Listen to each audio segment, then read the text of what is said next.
tatakpan lang natin, no, para makita natin kung blue flame ba siya talaga. Yan, so i-open lang natin. Yan.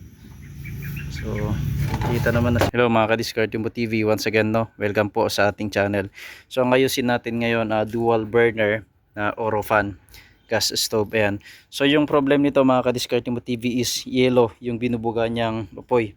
Ayan, so testingin natin. Yan lang natin. Ayan.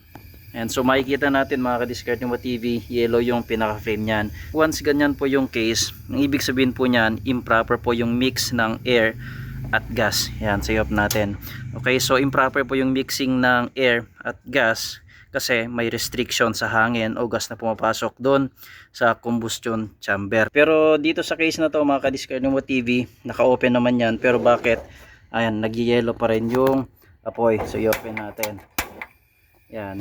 So nag-yellow pa rin yan, pero dito open naman yung yan, yung air intake niyan. So pagka ganito yung case mga ka-Discarte Mo TV, ang una nyong i-check ay yung kanyang pinaka burner, cast iron burner mismo. Ayan.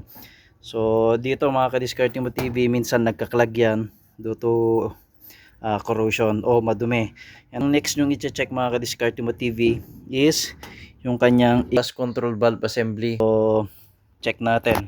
Tagalin muna natin guys, no, yung kanyang patungan. Yan. Okay. So, yan. So ito yung kanyang, ito yung air intake niya. Yan. So tanggalin natin yung pinaka cast iron burner niya mismo. So tanggalin lang muna natin yung sa pagkaka-screw niya. Yan. Okay. So ngayon, gaya nga nang na-discuss, check natin mga ka-Discarte Mo TV yung mga butas, no, yung daanan ng gas or air. Ayan. So check muna natin, no, dito. Ayan. So may mga cases kasi mga ka-Discarte Mo TV na may mga sapot dyan sa loob nyan.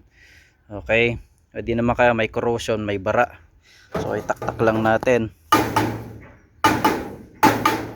Ayan. So makikita natin dito malinis naman. Ayan, kasi bago pa, hindi masyadong nagamit. Ang next natin i-check mga ka-Discarte Mo TV is gas control valve assembly. Okay, so check natin yung mga daanan ng gas.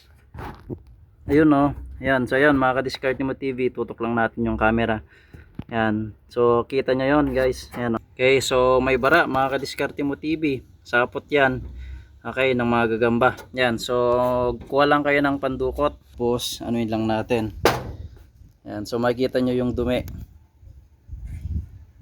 Ayan, o, sapot. Kita nyo guys, may sapot siya.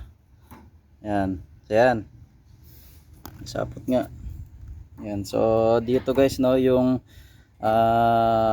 daanan ng gas at air. Okay, kaya once na nagkaroon ng restriction dito, magiging improper na yung mixture ng air at gas. Kaya minsan nag-yellow flame, okay, nag-orange flame. Ayan, so wala sa optimal na init. Hirap pinisin nyo, nag-uuling. Ayan, so check natin mga ka-Discarte Mo TV, no, malinis na. Ayan, ayun, no. So ayan, so kitang kita, no guys, yung maliit na butas doon. Ayan, so kaya pala, no, nag-yellow kasi nga may bara. Ayan. Okay, so isusuli lang natin mga ka-Discarte Mo TV. Ayan, pinaka burner. So ilang natin dito sa taas, picture. Yan, ganito mo konti, nakikita dito. Yan, so susuli lang natin, itaas mo konti. Yan,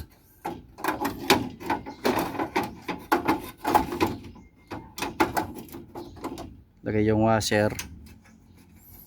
Tapos yung kanyang pinaka screw. Yan, so madali lang gawin to mga ka-Discarte Mo TV. Uli na natin, tapos testingin natin. Yan, so i-open ko mga ka-Discarte Mo TV, ano, open ko, ayan. Ayan, kita nyo.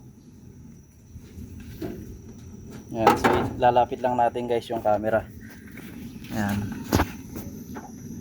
Ayan, so dinig naman, no, so okay na siya. Yan, so ganun lang mga ka-Discarte Mo TV, no.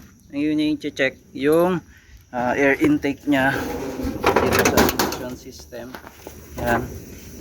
So makikita natin dito nakabukas, pero pag in-off natin ng ganyan, tignan nyo nag-yellow. Ngayon pag nilagay natin in-open natin, yan, wala yung yellow. Yan.